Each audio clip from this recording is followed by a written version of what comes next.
सस्ते फीस में क्यों पढ़ा रहे हो कि इतना रिजल्ट हो जाएगा। मेन यही है कि इतने कम फी में इतना लोगों को ना पढ़ाया जाए।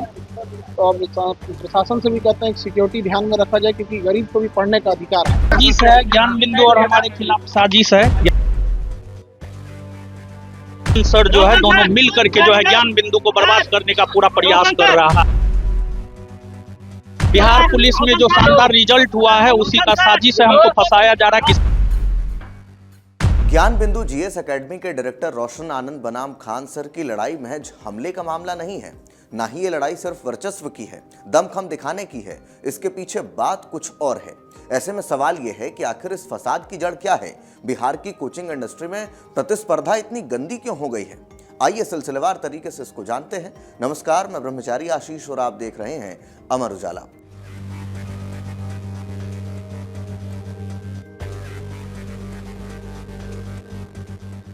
पटना के मुसल्लहपुर हाट में 2 जून की रात खान सर के कोचिंग संस्थान पर हुए हमले का मामला अब नया मोड़ ले चुका है। ज्ञान बिंदु जीएस एकेडमी के डायरेक्टर रोशन आनंद की गिरफ्तारी और जेल भेजे जाने के बाद सवाल उठने लगा है कि फैजल खान उर्फ खान सर असल में विक्टिम है या इस पूरी घटना के स्क्रिप्ट राइटर। दरअसल मीडिया रिपोर्ट्स के अनुसार इस विवाद के पीछे बिहार के 15,000 करोड़ रुपए के कोचिंग बाजार पर कब्जे की लड़ाई है। रोशन आनंद के जेल जाने से खान सर को 4 बड़े फायदे सीधे सीधे मिलने वाले हैं, जो ज्ञान बिंदु कोचिंग के बिखरने का सीधा लाभ बन सकते हैं।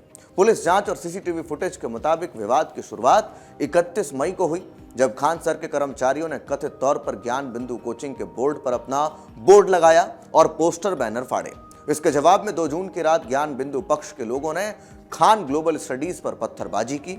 खान सर की तरफ से फायरिंग का दावा किया गया, जिसके बाद पुलिस ने रोशन आनंद समेत 3 लोगों को गिरफ्तार कर जेल भेज दिया।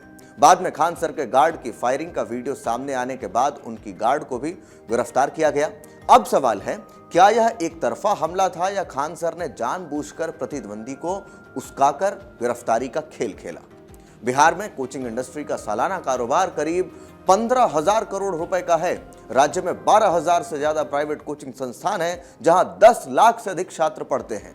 पटना हर साल करीब 5 लाख छात्रों का केंद्र बनता है। खासकर बिहार पुलिस, दरोगा, सिपाही, बीएसएससी जैसी लोकल भर्तियों की तैयारी में भारी भीड़ रहती है। इसी बाजार में खान ग्लोबल और ज्ञान बिंदु मुख्य प्रतिद्वंदी थे। खान सर को जो 4 बड़े फायदे मिल सकते हैं, उसको एक एक करके हम आपको समझाते हैं। सबसे पहले, दरोगा पुलिस भर्ती के कोर मार्केट पर एकाधिकार हो जाएगा, यानी कि ज्ञान बिंदु खान सर को टक्कर देने वाला सबसे बड़ा प्लेयर था। उसके ऑफलाइन सेंटर पर एक बैच में 1500 से 2500 छात्र बैठते हैं और कुल ऑफलाइन छात्र संख्या करीब 20,000 थी। ऑनलाइन ऐप पर 80,000 से 1 लाख एक्टिव छात्र थे। रोशन आनंद के जेल जाने से ज्ञान बिंदु पर संकट गहराएगा और उसके अधिकांश छात्र खान सर के पास शिफ्ट हो सकते हैं। इससे खान सर की छात्र संख्या और राजस्व में 20 से 30% की बढ़ोतरी संभव है। इसी के साथ दूसरी पहलू को जानते हैं।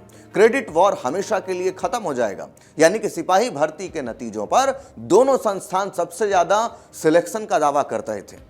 अब रोशन आनंद के रास्ते से हटने के बाद खान सर बिना किसी बड़े स्थानीय प्रतिद्वंदी के रिजल्ट का पूरा क्रेडिट ले सकेंगे। सफलता का श्रेय ब्रांड वैल्यू के लिए सबसे बड़ा कारक है।